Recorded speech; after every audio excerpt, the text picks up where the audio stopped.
Ladies and gentlemen, the story you are about to hear is true. The names have been changed to protect the innocent.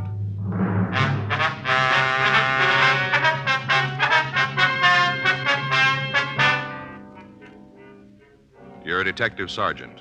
You're assigned to Bunko Fugitive Detail. An organized gang of pickpockets is working in your city. None of the victims can give a description of the suspects. There's no lead to their identity. Your job? Get them. With the winter season coming on, young America and all of us will be concentrating on our favorite winter sports: ice skating, bowling, basketball, skiing. One thing you'll notice: whatever young America does, wherever it goes, Chesterfield goes along. Yes, Chesterfield is the choice of young America. Chesterfield is the choice of more thousands of smokers everywhere. People are learning the facts about Chesterfield, learning that Chesterfield is highest in quality, low in nicotine, learning that Chesterfield is really mild, really satisfying. How about it, friends? Change to Chesterfield yourself. Smoke America's most popular two-way cigarette. Regular and king-size Chesterfield. Best for you.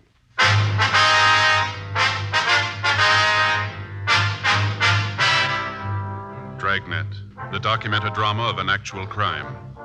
For the next 30 minutes, in cooperation with the Los Angeles Police Department, you will travel step by step on the side of the law through an actual case transcribed from official police files.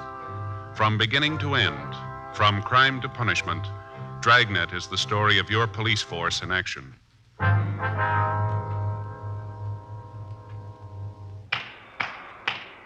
It was Tuesday, May 10th. We were working the day watch out of Bunko Fugitive Division, pickpocket detail. My partner's Frank Smith. The boss is Captain Didion. My name's Friday. I was on my way back from communications, and it was 11:14 a.m. when I got to room 38. Bunko. Joe? Yeah. Anything come in from St. Louis? Yeah, they checked the Carney's plan back there. No trace of Beck. Tip was wrong then, huh? Yeah, looks like it. Where to now? Well, about all we can do is sit and wait for a reply on the radiogram. He's got to be someplace, and he isn't going to stop working. There'll be word on him somewhere. I'll be glad when we turn the key. Yeah. Excuse me. Yes, sir? I wonder if you could help me. Oh, we'll try, sir. You want to come on in? What's it all about? I've been robbed. Sir? They took my money, all of it, every bit. I don't know how, but they took it all. I don't know what to do. Well, do you want to sit down? Yes, please. I don't know how they did it. I tried to be so careful, but they took it all. 37 years doing without, and now I got nothing. Well, this is my partner, Frank Smith. My name's Friday. Maybe if you tell us what happened here, we could help you. Yes, maybe. I'm Louis Bonning. Yes, sir? I live at 1820 Woodworth Court, Los Angeles, 12. I have a room there. I see. $14 a week in privileges. If you tell us what happened, Mr. Bonning, we might be able to do something for you. I'm trying to tell you. I'm trying to think of what happened. I don't believe it yet. Oh, now, you said you were robbed. Is that right? Yes, $5,200. All gone. Well, were you held up? No, nothing like that. If it was that way, I'd know. But just all of a sudden, I put my hand in my pocket to feel the money, and it wasn't there. Nothing was there. I had a pocket full of empty. Well, now, sir, do you usually carry that much money around with you? No, mister. I got it from the bank this morning. I'm going away. I was leaving Los Angeles. That's why I had the money, so I could leave. All right, sir. Suppose you start right at the beginning and tell us the whole story, will you? Well, my wife passed on 4 weeks ago, Monday, April 4th. Yeah, that's when it happened, April 4th. Uh-huh. We came to this country when we were both young. She died 4 weeks ago. Yes, sir. If you'd go on about the theft, please. Well, I thought I'd maybe go back to Chicago to live with one of my daughters. She asked me to come, and I thought I would, so I drew out the money. You took the money out of the bank? Yes, this morning. $5,200. It's what we'd saved. I couldn't leave it here in the bank if I was going to be in Chicago. Well, you could have had the money transferred, you know. Well, I guess that's what I should have done, but it's too late now. Did you have the money when you left the bank? Yes. I rolled the bills up and put them here in my pocket. Here, this one on the left side. I kept my hand on the money, so I knew it was there. Now, what'd you do after you left the bank? Well, I was going home. I thought I'd walk home. I went down the street, and then I thought I'd stop for some coffee. I was all packed at my room, so I didn't want to make a mess. I thought I'd have a cup of coffee out. Mm-hmm. I went into the big market.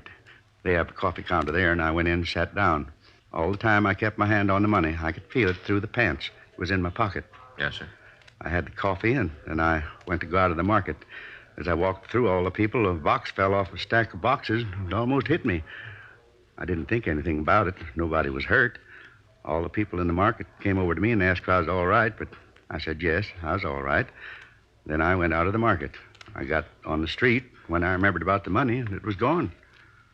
Now, it had been taken from you in the market, is that right? Yes, mister, it was in the market, I think. Well, let's get this straight. While you were in there, did anyone bump into you? I don't understand. I mean, anyone jostle you, bump into you without reason? No, I don't remember it. Did anybody follow you from the bank to the market that you noticed? It was hard to tell, mister. There are a lot of people on the streets. It would be hard to tell if there was anyone. Yes, sir, I understand. But was there any one person you recall having seen this morning? One face that you might remember, maybe?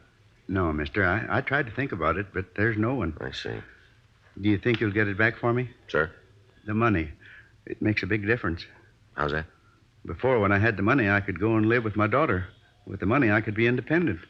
It'd be a different feeling. You understand, don't you? Yes, sir, I do. That's why it's so important you get the money back, so I can go live with my daughter, so I can do that. That's the only reason I trouble you. The only reason I have to ask you to find the man. That's the only reason I got it. It's a little different with us, sir. Huh? We've got another one. For the past several weeks, we've been getting reports of the existence of an organized gang of pickpockets working in Los Angeles. Contrary to most opinion, a pickpocket seldom works alone. Like everything else, it's gotten to be a highly specialized operation.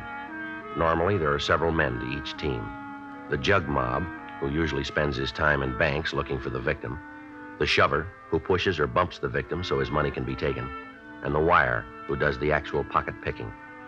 In certain types of operation, the jug mob is replaced by the short, who works streetcars and spots people who have large amounts of money. Under normal circumstances, a professional group of pickpockets can take approximately $5,000 a day out of a tip or a crowd. 11:47 a.m. We had the victim, Louis Bonning, look through the pictures of known pickpockets for a possible identification of the man who'd taken his money. He was unable to find anybody who looked familiar. We told him to go home, and we said that we'd be in touch with him. 12:35 p.m. Frank and I checked back into the office. It's a rough one, huh? Yeah, they all come out that color, don't they? I sure hope we can do some good for him. Yeah, nice old guy. You want to get in touch with Slim Ramos? Let's go down and talk to him. He might be able to come up with something. Yeah, I'll get his number. I gotta get a new book. This one's getting almost impossible to use. Yeah. Look at this. Numbers all crossed out. You know, when they change the prefixes. Yeah. Sure made a mess out of my book. Here it is. Exbrook. 4.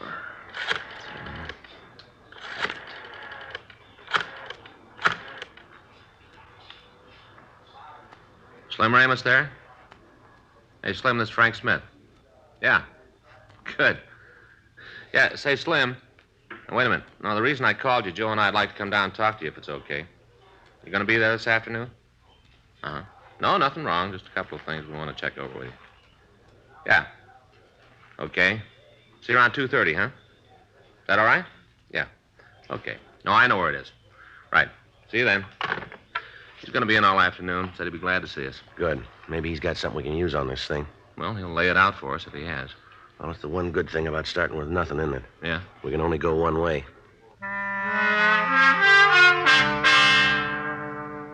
12:06 p.m. Frank and I checked out of the office and we started for Santa Monica. Slim Ramos had been one of the best pickpockets in the business. He'd been arrested and served a term in San Quentin. After he'd been paroled, he'd opened a small stand on one of the amusement piers near the beach. From his past record, Ramos had been cooperative with the police department, and several arrests were attributed to his information. Ramos was operating a Wheel of Fortune booth at the end of the pier. Frank and I parked the car and walked out. Quite a place, huh? Yeah. I got to bring the kids down here some Sunday. They get a real kick out of it. Yeah. That's Slim's booth there, isn't it? Yeah. I don't see him. He said he'd be here. He might be around back. Yeah. I'd sure like to win one of those hams. Yeah. Big ones, aren't they? Uh-huh. Slim, you around? Yeah, hold on. Be right out. Hi, Joe, Frank. Hi, How are Slim. you? I was in the back packaging some groceries. Uh-huh. What can I do for you? I'd like to talk to you about a cannon operation. Yeah, I should have known. Come on back here. We can sit down. All right. Hey, watch your heads on the counter. Yeah. Got a couple of chairs back here. Come on, I can finish up the sacking. All right, go ahead. Oh, what's it about? You got any rumbles about a bunch working the downtown area? What kind of operation? Jug mob? Seems like I heard something about a bunch coming in from the east. KC, I think. Seems I heard they worked a couple of still dates with a carny back there. Boss didn't know they were working. When he found out, he had them kicked off the lot. You got any names for us? No, not right off. Got to check around. Might be able to come up with them. What's the bit? Yeah, they've been scoring good working the downtown area. Took an elderly man for his life savings this morning. Uh-huh. Figures. Huh? They always pick on the elderly ones. Bump into a young guy, might give you trouble. Pick the old ones, they don't seem to notice it. Yeah. How you been doing, Slim? Oh, good. Got it real good. I ain't killing the world, but my rent's paid. I know there ain't going to be a fuzz on my tail tonight. I got it real good. How long you been here now? Oh, I guess it's been about a year. Thought if I could get permission, I might go out with a carny this year. You know, work the front end. Mm-hmm. Got a letter from a friend that's got a grind store, one of the big ones. Says he might be able to get me in. A grind store? Yeah, you know, everybody plays, everybody wins. You pay a dime to win a piece of slum worth maybe a couple of cents. Well, this carny I might go with's got no grift in the front end, all percentage games. Way I figured, if you go out with a good one, weather holds, you're going to do all right. Well, you figure you can come out better than you do here? Oh, sure. You see, we get a real good play over the weekends. Regular days, it's kind of slow. Go out with a big carny, you can draw crowds anytime if the weather's good. Bound to come out better. Mm-hmm. You'll check into those names for us, will you, Slim? Yeah, I'll make a couple of calls. Can you make them now? No, I'll have to get in touch with the guys tonight. I'll get back to you first thing in the morning. All right, fine. Same number, Michigan 5211? That's right. Bunko Fugitive. Yeah, all right, I'll give you a call. Buy you guys a cup of coffee? No, thanks, Slim. We're just going to eat. You want to come along? We'll buy you one. Okay. Now, hold on while I check with Harry. Have him keep an eye on things. All right. Yeah, you go ahead. Okay. Now, watch the counter. I came up too fast the other day, like took all the skin off my back. Yeah. Hold on a minute. I'll be right back. All right. Nice-looking place, huh? Yeah. He's painted it since we were down here last time. Yeah. Well, let's go. You painted up the place, huh, Slim? Yeah, thought I might turn a bigger tip if the place looked good. You know, people like a clean-looking place. How are the rest of the booths doing down here, Slim? Oh, pretty good. I told you, weekends we do great. Other times it's a little slow. Uh-huh. Any grift down here? No, at least if there is, I haven't heard of it. Guy in the Santa Monica Police Department, Lieutenant Cunningham, he keeps the place real clean. Yeah, that's right. Last thing I heard about was a guy who was working with a camelback wheel. A what? Camelback. Like mine, only this was gaffed. How? Smoothest pitch around. The arrow is connected to a spindle. The spindle goes through a stand. Looks like there'd be no way to G it. Plain pipe. Looks clean. What's the gimmick? Well, the frame rests on 4 pins. Pins are supposed to be what anchors it to the counter. Uh-huh. Now, 3 of the pins go into one piece of the counter. They really do hold the wheel in place. The other one goes through a separate piece of wood on the booth side of the counter. There's a space between the board on the booth side and the one the 3 legs go through. Yeah. Now, the pin in the 4th leg is loose. It's connected with a bunch of levers inside the pipe, acts as a brake on the wheel. All the operator has to do is lean against the board, and he's got complete control of the wheel all the time. Well, that's a real nice deal, isn't it? Yeah, the way they figured, it's perfect. In case they get a cowboy in the crowd, the mark can pick the wheel right up out of the counter. Shows that there's no wires running to it. The wheel's gaffed, there's no way to prove it. Set it up with a couple of sticks in front, let them win a couple of times, you got it made. That's the way they figure it. Doesn't work out, though. Well, Now, like on my wheel, I got 120 numbers on it. Figure I get good action, I'm going to have maybe half of them covered. Right off, the odds are on my side. uh-huh. Out of the rest, there's only one winner. Half of them covered means a gross of about $6. I give away $5 worth of groceries. Even with a winner, I come out every time. Percentages prove it. Look at it that way, you don't need a gaffed wheel. Yeah, it's too bad more of them don't figure it like that, Slim. Yeah, I suppose. Took me a long time to find it out. Yeah, but you came up with the answers. I hope I can do the same for you on the cannon operation. So do we. It's funny. I get to thinking when I was working as a wire, how we figured that any time we could lift a poke from a mark was a big laugh. A lot of difference now. Yeah, right. Yeah. Now I sleep nights. 2:15 p.m. We continued to talk to our informant, Slim Ramos. He said that he didn't know the name of the carnival the possible suspects had been fired from. He said that he'd call some of his contacts and try to get the information for us. We set up a time for him to get in touch with us, and then Frank and I drove back to the office. We contacted Captain Didion and made arrangements for additional men to be assigned to help us. Sergeants John DeBetta and Danny Gilmore were asked to aid us in a search of the market where the victim had been robbed. We spent the next 3 hours in the market looking at the crowd in the hopes that we'd see a known pickpocket or even see a wire in operation, but the surveillance netted us nothing. We made arrangements for the victim's bank to be watched the following morning. 6:15 p.m. Frank and I got back to the squad room. Well, it sure does a good business, doesn't it? What? The market, Joe. A lot of people go in there. Yeah. What's the matter with you? Well, I was just thinking. I guess it comes down to the point where the only way to hang on to your money is to carry it in your hand and keep your fist closed. It's darn close. I was talking with Lieutenant Jack Swan. He was telling me a guy came in here from Nebraska, came in by bus. Yeah. Was sitting in the station waiting for a coach to take him up north. Had all his money in his shoe. In his shoe? Yeah, had it in his left shoe. Had the money all flat so we could walk on it. Figured it'd be safe there. Well, wasn't it? No. Dozed off for a minute. Next thing he knows, the shoe's off and the money's gone. How would anybody know where it was? I don't know. The guy that took it found it, though. Guy dozed off for a minute, loses his shoe and all his money. Anything turn up on it? No. Again. Bunko Fugitive Friday. Yeah. Yeah, Slim. Mm-hmm. What was that name again? Yeah. Mm-hmm. What'd he say about it? Yeah, well, wait a minute. Frank? Yeah. Here you go. Let me have a pencil. Pencil, too. Yeah. Okay, thank you. All right, Slim, go ahead. Was that with a K? Uh-huh. Yeah. What? O-L-C? C is in Charlie. O-T-T. Right. You know where they're staying? Uh-huh. All right. Well, give us a call if anything more turns up, huh? Right. Okay, Slim. Thanks a lot. Right. Bye. How do you do? Well, pretty good. 3 names of the guys who work the Kearney and KC. Yeah? Slim talked to a friend, got the information that the guys who work in the downtown area have been scoring real good. Say where we could find him? No, he's going to try to get the address for us. Well, we took a big jump just knowing who they are. Deal now is to make it work. What do you mean?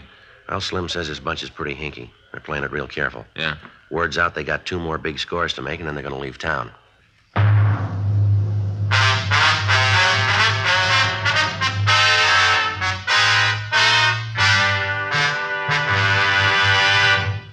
You are listening to Dragnet, the authentic story of your police force in action. Smokers by the thousands are now changing to Chesterfield because they're learning the facts about Chesterfield.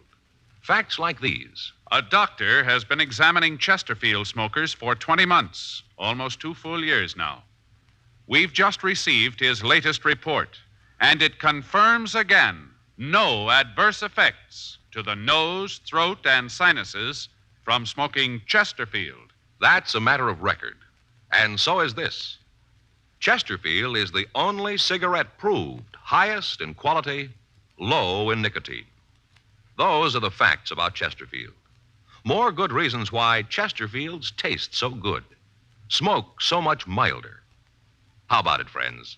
Smoke America's most popular 2-way cigarette, Chesterfield. Regular and king size. Best for you.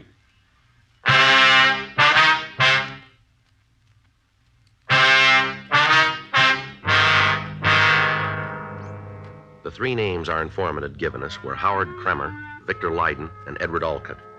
We had the names checked through our record bureau, but we found that none of the 3 men had been arrested in Los Angeles.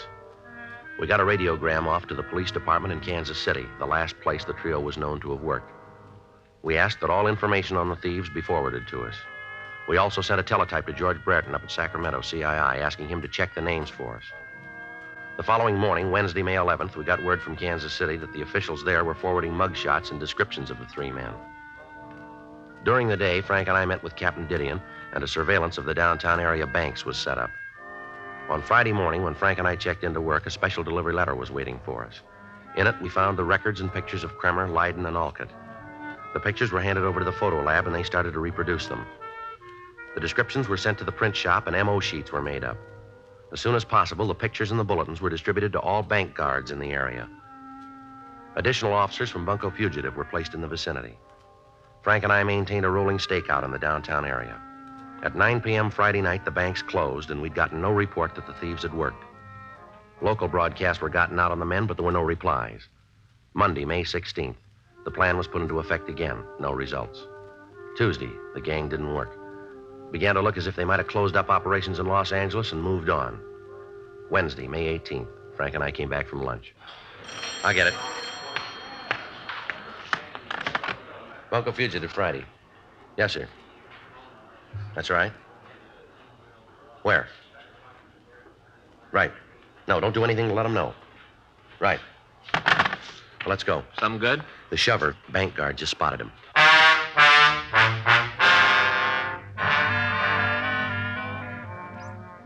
The call had come from a bank at the corner of 7th and Jackson Streets. The guard told us that he'd seen one of the suspects enter the bank, and under the pretense of filling out deposit slips, observe the withdrawals that the customers were making. It took us a little under 3 minutes to get to the address. We checked with the guard, and he pointed out the suspect. Frank pretended to make out a deposit slip while I waited at the new account desk. When we entered the bank, the suspect was standing at the teller's window. In front of him was an elderly man. As the line moved up, the suspect began to examine the slip that he'd made out. Then, as the elderly man took his turn at the window, the suspect walked away and stopped by the door. He waited for the man to finish his business at the teller's counter. Then, as he passed through the door, the suspect fell in step behind him. Frank and I followed him down the street. As he walked through the crowds, he was joined by Edward Alcott, the shover in the operation. The elderly man entered a small tobacco store, and as he went through the door, the wire, Howard Kremer, joined the other two suspects.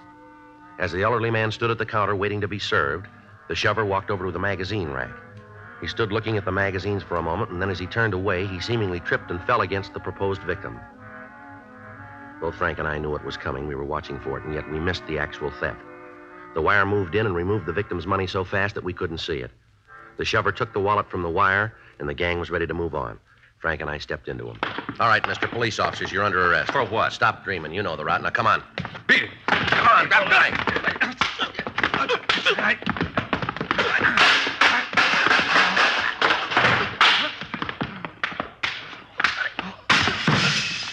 All right, mister, come on your feet. Get up. Get away from me, cop. Leave me alone. You're going to regret this. Shoving a citizen around. No reason for this. How about the other two? They're out. All right, let's get him downtown. How about the victim? No, he left when the beef started. Better try to catch him. Yeah. You're going to be sorry for this. You wait. You're going to be real sorry shoving an honest citizen around. Yeah, that's the trouble with you punks. What do you mean? You're wrong on both counts.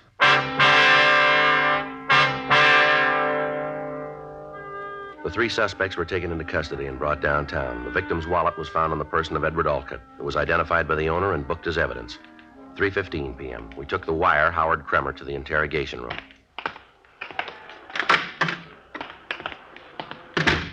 Sit down, Kramer. Yeah. All right, you want to give us a statement? For what? Come off it. You know what we're talking about. You got to have me cross with somebody else. I'm trying to level with you. I don't know what you're talking about. You want us to lay it out for you? I don't care much either way. You guys slam into a store where I'm trying to buy a pack of cigarettes, and all of a sudden I got handcuffs on. You tell me I'm hooked for being a pickpocket. That's the way you want to tell it, huh? There ain't any other words. Your two friends tell it different. What two friends? Two fellas we picked up with you? This is a big town. A lot of people. You walk into a store, you don't ask who's standing next to you. They put the whole deal on you. Who? Leiden and Alcott. Never heard of them. How long do you figure you're going to keep this up, mister? As long as it takes to get you on my side. They don't build days that long. That's your loss. I'm a nice fella if you take the time to get to know me. All right, Kremer, this is way off the road. Now, maybe you got all day, we haven't. You can either give it to us here and now, or we can drop you into a cell and let you wait it out. You put me in a tank, and I'll be out in half an hour. How many times have you been arrested? Who says there was a first? How many times? You got the books. Look it up. We ask you a question. So I'm not a genius. I got trouble with addition. Take everything out of your pockets. What? Come on. For why? Now, look, you're running out of funny time here, Kremer. Then you better ring the bell, because I'll need more of it. You got a job? Yeah, I'm a president of a bank. You're going way out on this, Kramer. I like the scenery. You work? Yeah. Where? Round, no special place. What do you do? I'm a salesman. What do you sell? Whatever people can afford. All right, now come on, put your things on the table right now. You can sign a receipt? They aren't going to be taken from you. We want to see what you're carrying. Okay. You boys deserve a break, but I'll tell you now, the numbers on my phone book are mine. Don't go near them. Come on, get it up. Here's my wallet. Handkerchief, comb, nail clippers, some change. A couple of ticket stubs from a movie. A lousy picture. Cigarette lighter, that's it. You got any money in that wallet? Yeah. How much? I don't know. I don't pay much attention to how much I'm carrying. You can't even come close to how much you got. Huh? No. Take it out and count it. Okay.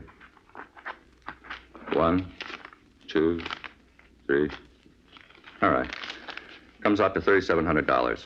You must do real good at that salesman's job. Company pays big commissions. All right, put the money in your pocket. Why don't you put it in yours? What'd you say? Look, cop, I've been around. I've been with most of the carnies in the country one time or another. I know the score. There ain't a place in the world that the fix can't be put in. Now, why don't you just take the money? You drop it in your pocket, and I'll forget I was ever in here. Won't be nobody hurt. The old guy's may be out a couple of $100, but so what? He won't miss it. Why not put the fix in? We'll both come out all right. No, the fix just curdled, Kremer. What? You said we had the record. Well, you called it. We got all the word about you. Way down the line, you talk about how you worked with carnies. How long? Huh? What's the longest time you ever stayed with one outfit? I like to move. Yeah, sure you do. That's the way the people who run the show want it. Decent carny doesn't want a guy like you around. You or anybody like you. You've been on the road taking money away from people who can't afford it for a long time. Now we nail you and you come in here acting like a big man. You do the indignant bit, and then when that doesn't work, you try to buy your way out. Well, you've had it, mister. We know it, and your two buddies know it. When are you going to take a good look? You really figure you've got it made, huh? We know we have. The other two guys really cop out? The whole thing. All comes down to how you engineered it. You buy what they say? We buy it. Uh-huh. Then there isn't much more for me to say, is there? Not a great deal, no. Okay, let's go. How about a statement? Why? Make it easier on yourself. Easier if I cop out. You know what I mean. Yeah. All right. Bring the girl in. I'll give you a statement. Frank. Yeah. Mind if I have a smoke? What was that? I said, you mind if I have a smoke? No, go ahead.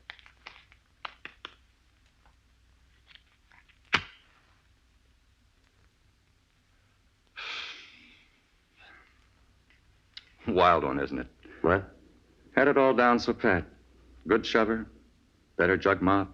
I'll sit in the front row with any wire in the business. All that, and it don't add up to a winner. Well, it's like you said. Huh? You got trouble with addition.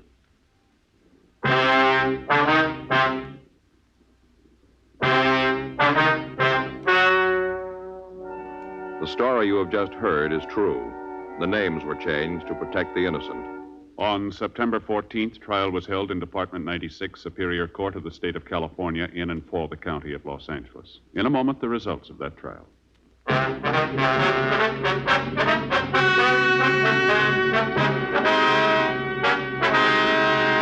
Howard Nathan Kremer, Edward Francis Alcott, and Victor Frederick Leighton were tried and convicted on 6 counts of grand theft money and received sentence as prescribed by law.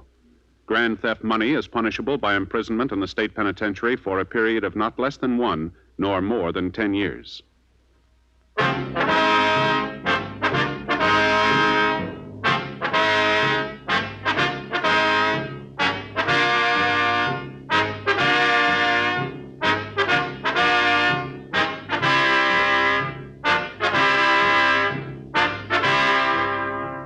You have just heard Dragnet, a series of authentic cases from official files.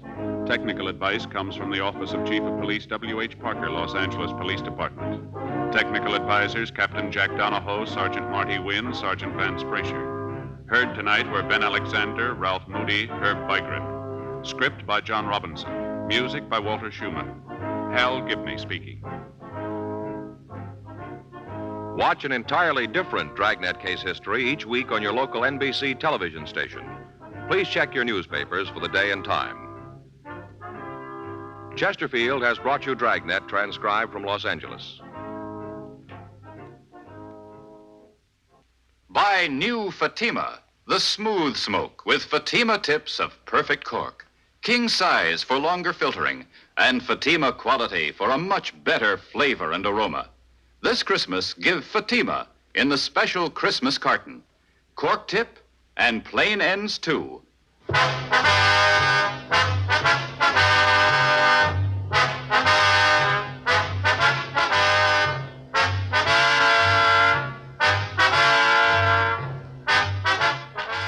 Here, Merrill Muller and the news, next on the NBC Radio Network.